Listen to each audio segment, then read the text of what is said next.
नमस्कार दोस्तों, क्या स्वीडन का ग्रिपिन ई भारत के तेजस MK2 के मुकाबले ज्यादा पावरफुल और ज्यादा एडवांस्ड है?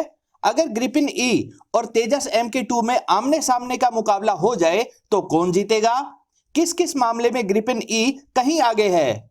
आगे चलकर तेजस MK2 में क्या क्या जबरदस्त अपग्रेड्स किए जाएंगे, ये सारी डिटेल्स जानेंगे इस वीडियो में। नमस्कार दोस्तों, मेरा नाम है अमित और मैं स्वागत करता हूं आपका अमित अपडेट्स चैनल पर। तो चलिए दोस्तों शुरू करते हैं। विनोद मिश्रा जी का सवाल है कि अगर MRCA कॉन्ट्रैक्ट में इंडिया को ग्रिपिन और तेजस MK2 में से किसी एक को चुनना हो तो कौन सा बेहतर रहेगा? देखिए, MRCA कॉन्ट्रैक्ट जिसके तहत इंडियन एयरफोर्स 114 फाइटर जेट्स को खरीदने वाली है, उस कॉन्ट्रैक्ट के कंटेंडर्स में तेजस MK2 शामिल ही नहीं है। तेजस MK2 के पार्ट्स को असेंबल किया जा रहा है और इसी वर्ष इसकी फर्स्ट फ्लाइट हो जाएगी। एक्सटेंसिव टेस्टिंग के बाद 2026 या 2027 में इसका सीरियल प्रोडक्शन शुरू हो पाएगा। काफी सारे डिफेंस एक्सपर्ट्स का यह मानना है कि इंडियन एयरफोर्स को MRCA कॉन्ट्रैक्ट को समाप्त कर देना चाहिए और इसकी जगह पर फ्रांस से 56 राफेल जेट खरीदकर बचे हुए पैसों से ज्यादा तेजस MK2 फाइटर जेट्स को तैयार करना चाहिए। हालांकि इसमें एक समस्या यह है कि हिंदुस्तान एरोनॉटिक्स लिमिटेड का प्रोडक्शन रेट बेहद ही कम है और इसी कारण भारत को MRCA डील को लाना पड़ा ताकि लगातार कम हो रही फाइटर जेट्स की स्क्वाड्रन स्ट्रेंथ को बनाए रखा जा सके और दुनिया के बेहतरीन फाइटर जेट्स में से किसी एक को चुनकर उसकी 6 स्क्वाड्रन ले ली जाए। एक स्क्वाड्रन में 18 से 20 फाइटर जेट होते हैं। लेकिन अगर वाकई नए बनाए जा रहे स्वदेशी फाइटर जेट तेजस MK2 का कंपैरिजन स्वीडन के ग्रिपिन ई जेट से किया जाए तो कौन सा जेट आगे रहेगा, यह भी जान लेते हैं। दोनों फाइटर जेट्स का बैकग्राउंड देखते हैं। स्वीडन की साब कंपनी 1950 से ही साब 35 ड्रैकन फाइटर जेट को बनाने लग गई थी। फिर इस डिजाइन को मॉडिफाई करके साब 37 विगिन बनाया गया। इसे 1990 तक बनाया गया। इसके डिजाइन को फिर रिफाइंड करके साब JS39 ग्रिपिन बनाया गया।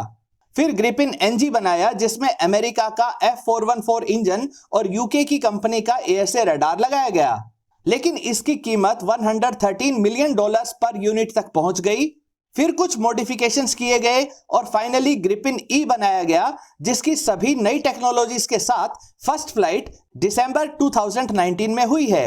इसकी कुछ ही यूनिट्स अभी तक तैयार हो पाई हैं, यानी लगभग 70 इयर्स तक अपने फाइटर जेट को रिफाइंड बनाते हुए स्वीडन यहां तक पहुंचा है। स्वीडिश एयरफोर्स अपने देश में बने ग्रिपिन जेट को ही इस्तेमाल करती आई है, यानी साब कंपनी को अपने देश की एयरफोर्स की फुल बैकिंग मिली हुई थी। जैसे आजादी के बाद आज तक भारत के डिफेंस बजट का एक बड़ा हिस्सा पाकिस्तान को काउंटर करने में ही बेकार होता आया है, ऐसा कुछ भी स्वीडन के साथ नहीं हुआ, बल्कि उनको तो अमेरिका की लीडरशिप वाले नेटो ग्रुप का प्रोटेक्शन भी मिला हुआ था। उन्हें किसी तरह के अमेरिकी सैंक्शंस का भी सामना नहीं करना पड़ा। इतने सारे एडवांटेजेस और 70 इयर्स के एक्सपीरियंस के बाद भी जो लेटेस्ट ग्रिपिन ई फाइटर जेट बनाया गया है उसमें AESA रडार और infrared search and track system UK की लियोनार्डो कंपनी का लगा हुआ है। इंजन अमेरिकी कंपनी का लगाया गया है। मीटियोर मिसाइल MBDA कंपनी से ली गई है, बाकी मिसाइल्स अमेरिका से खरीदी गई हैं। अब बात करते हैं तेजस MK2 के बैकग्राउंड की। तो पहले तेजस फाइटर जेट बनाया गया जिसकी फर्स्ट फ्लाइट 2001 में हुई, यानी स्वीडन की साब कंपनी जब से फाइटर जेट्स को बना रही है उसके 50 इयर्स बाद भारत की शुरुआत होती है। फिर अमेरिका ने इंजन की सप्लाई रोककर इसमें और ज्यादा डिले करवा दिया। तेजस जेट को शुरुआत के काफी वर्षों तक हमारी गवर्नमेंट और एयरफोर्स से उतना सपोर्ट नहीं मिला जितना इसे दिया जाना चाहिए था। अब जाकर इंडियन एयरफोर्स ने 83 तेजस मार्क 1A का कॉन्ट्रैक्ट हिंदुस्तान एरोनॉटिक्स लिमिटेड को दिया है। ना टेस्टिंग फैसिलिटी, ना ही रिसर्च एंड डेवलपमेंट के लिए ज्यादा फंड्स मिल सके, लेकिन इतनी रुकावटों के बाद भी तेजस बना और इसने अपनी कैपेबिलिटीज से सबको हैरान कर दिया। तेजस के रूप में कितना अच्छा एयरक्राफ्ट बनाया इसका अंदाजा आप इसी बात से लगा सकते हैं कि पिछले 20 वर्षों में 10 से ज्यादा ग्रिपिन जेट्स क्रैश हो चुके हैं, जबकि 5000 ओवर से भी ज्यादा की फ्लाइट्स होने के बाद भी एक भी तेजस फाइटर जेट क्रैश नहीं हुआ है। अब तेजस से ज्यादा बड़ा, ज्यादा बेहतर और ज्यादा एडवांस्ड तेजस MK2 बनाया जा रहा है। दोस्तों, आज के जमाने में हमारे पास विंड टनल टेस्टिंग और दूसरे कंप्यूटर बेस्ड सिस्टम्स हैं जिनसे हम नए बनाए जाने वाले फाइटर जेट के सभी स्पेसिफिकेशंस, सभी पैरामीटर्स को बिल्कुल एक्यूरेटली प्रिडिक्ट कर सकते हैं। इन्हीं के आधार पर ग्रिपिन के लेटेस्ट वेरिएंट यानी ई वेरिएंट को तेजस MK2 के साथ कंपेयर करके देखते हैं। दोनों के एम्प्टी वेट की बात करें तो तेजस MK2 7,850 किलोग्राम के साथ ग्रिपिन ई से 150 किलोग्राम हल्का है। दोनों की इंटरनल फ्यूल कैपेसिटी भी एक बराबर है, लेकिन लार्जर विंग एरिया के कारण तेजस MK2 का मैक्सिमम टेक ऑफ वेट ग्रिपिन ई के मुकाबले 1000 किलोग्राम ज्यादा है।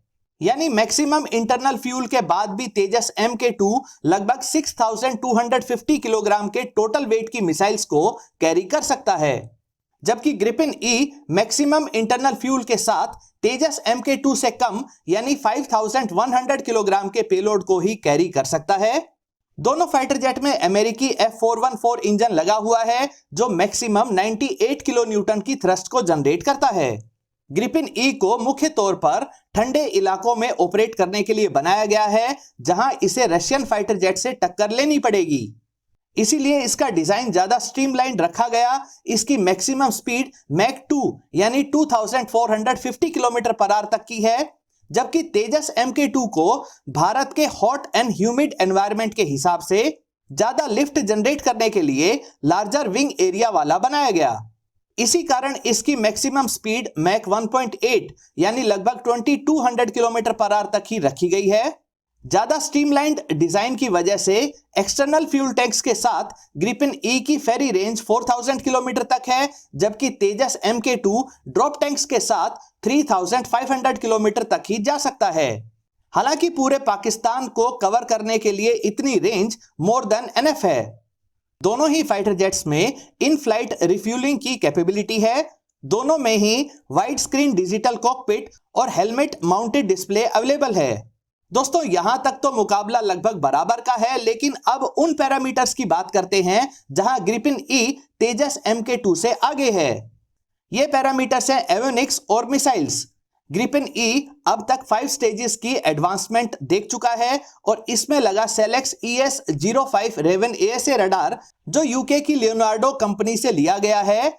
यह फाइटर जेट के साइज के टारगेट को 180 किलोमीटर दूर से ट्रैक कर सकता है, जबकि तेजस MK2 के उत्तम ASA रडार की रेंज 150 किलोमीटर तक है। ग्रिपिन ई में 200 किलोमीटर रेंज वाली MBDA की दुनिया की सबसे बेहतरीन BVR मिसाइल मिटियोर लगाई गई है, जिसकी नो एस्केप रेंज बाकी ट्रेडिशनल BVR मिसाइल से कहीं ज्यादा है। जबकि तेजस MK2 में सबसे ज्यादा रेंज वाली मिसाइल अस्त्रा 2 रहेगी, जिसकी रेंज 160 किलोमीटर तक ही है। ग्रिपिन ई का infrared search and track system व इसके इलेक्ट्रॉनिक काउंटरमेजर सिस्टम तेजस MK2 के इसी तरह के सिस्टम से कहीं ज्यादा रिफाइंड और कैपेबल है। साफ शब्दों में कहें तो अगर ग्रिपिन ई और तेजस MK2 का आमना सामना होता है तो ग्रिपिन ई तेजस MK2 को पहले ट्रैक करके अपनी मिटियोर मिसाइल से टारगेट कर पाएगा, यानी ग्रिपिन ई जीतेगा। हालांकि यह इतना आसान नहीं रहेगा। तेजस MK2 की बॉडी को कंपोजिट मटेरियल से बनाया गया है, जिससे ग्रिपिन ई के मुकाबले इसका रडार क्रॉस सेक्शन कम है और इसीलिए इसे ट्रैक करना ग्रिपिन ई के लिए आसान नहीं होगा। लेकिन फिलहाल तो एडवांटेज ग्रिपिन ई के ही पास है। लेकिन क्या यह एडवांटेज ज्यादा समय तक रहेगा? तो जवाब है नहीं। तेजस MK2 के नेक्स्ट बैच में फ्रांस के साथ कोलैबोरेशन में बनाया जा रहा 110 किलो न्यूटन की थ्रस्ट वाला इंजन लगाया जाएगा। साथ ही MCAS स्टेल्थी जेट के लिए तैयार किया जा रहा gallium nitrate based ASA radar भी इसमें लगाया जाएगा। भारत मिटियोर मिसाइल की तरह ही solid fuel ducted ramjet engine powered Astra 3 BVR missile की टेस्टिंग भी कर रहा है। यह भी तेजस MK2 के नेक्स्ट बैच में लगाई जाएगी। इन अपग्रेड्स के साथ तेजस MK2 ग्रिपिन ई से हर लिहाज से काफी आगे हो जाएगा। अगर अभी के वेरिएंट्स की ही बात की जाए तो एक इंपॉर्टेंट फैक्टर जो हमें ध्यान में रखना चाहिए वो है इसकी कीमत। मौजूदा तेजस 1A की कीमत $43 मिलियन है। तेजस MK2 की कीमत किसी भी हालत में $60 मिलियन से ज्यादा नहीं रहेगी। जबकि ग्रिपिन ई की कीमत $85 मिलियन पर यूनिट है, जो काफी ज्यादा है। अगर हम अभी के तेजस MK2 को ग्रिपिन ई से मैच करवाने के लिए इसमें भी ग्रिपिन ई वाले एवियोनिक्स को खरीद कर लगाते हैं तो भी इसकी कीमत $70 मिलियन पर यूनिट से कम ही रहेगी। तेजस MK2 में स्वदेशी उत्तम AESA रडार लगा होने के कारण इसमें मीटियोर BVR मिसाइल भी इंटीग्रेट करने में कोई समस्या नहीं आएगी। तेजस MK2 स्वदेशी तौर पर बनाया गया है, इसलिए इसकी कीमत भी कम है और लड़ाई के समय इसको ज्यादा नंबर्स में बनाया जा सकता है। हमें इसके लिए स्पेयर पार्ट्स की भी कोई समस्या नहीं आएगी, यानी हमें किसी और देश पर इसके लिए डिपेंडेंट नहीं होना पड़ेगा। यही इसका असली और सबसे बड़ा एडवांटेज है। दोस्तों, उम्मीद करता हूं कि आपको ये एनालिसिस पसंद आया होगा। अगर आपको ये वीडियो अच्छी लगे तो इसे लाइक करिए, दोस्तों के साथ शेयर करिए और चैनल को सब्सक्राइब करना ना भूलें। नमस्कार।